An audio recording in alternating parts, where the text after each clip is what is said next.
As early as the beginning of the 18th century, the name the Spoel appears because a small sluice was constructed at this location to put an end to the recurring flooding in the Culemborg spell.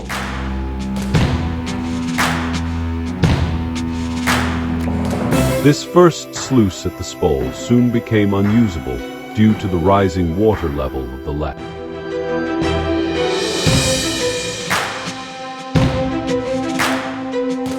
In January 1795, actual fighting took place against the French at this stronghold at Spoel.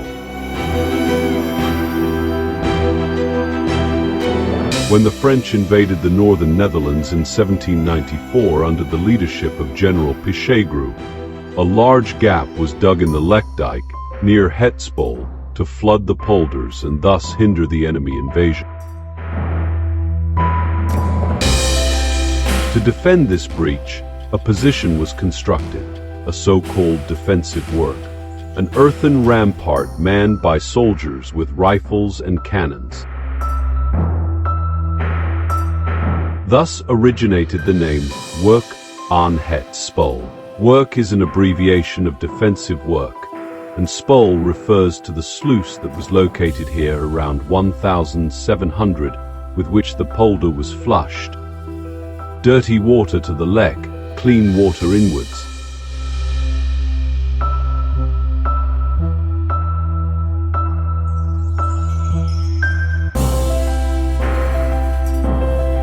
After the Second World War, the new Dutch waterline had definitively lost its original function.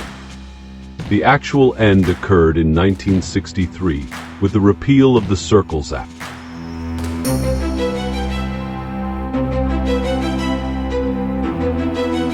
Consequently, a large number of forts were disposed of by the Ministry of Defense in the subsequent years. However, Werk aan het Spoel and Fort Everdingen remained in military use.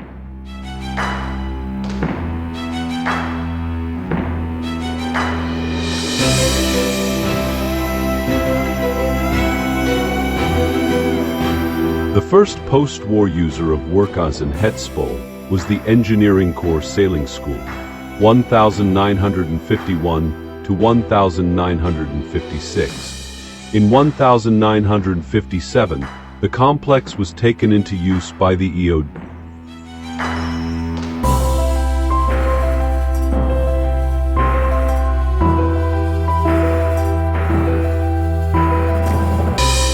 In 2001, Werk aan het Spoel came into the possession of the municipality of Culemborg. Based on an idea by the Werk aan het Spoel Foundation, the site underwent a complete metamorphosis in 2007.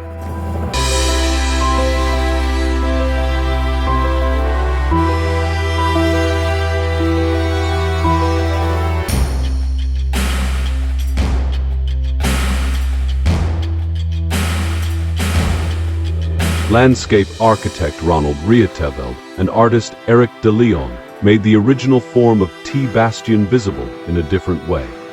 The design consists of a grass sculpture incorporating both historical and new elements. Today, Werk aan het Spoel serves as a home for various cultural events.